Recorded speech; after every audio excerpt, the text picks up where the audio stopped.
1h15, 2h, 2h45, ça continue à ce rythme-là tout au long de la nuit. Le matin, elle en paie les conséquences. Je me réveille le matin fatiguée, mal dans les vertèbres, dans les trapèzes, haut du dos, bas du dos. Victoire en a assez, elle a pris rendez-vous chez un spécialiste du sommeil. D'après lui, le problème pourrait venir de son oreiller. Il lui a demandé de l'emporter. Bonjour. Entrez.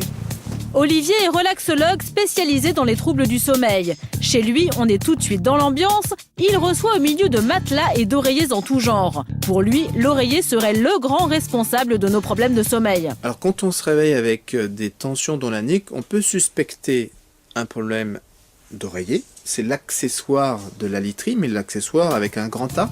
Pour lui, aucun doute, si Victoire dort mal, c'est bien à cause de son oreiller. D'ores et déjà, on voit bien que c'est un oreiller qui est complètement plat.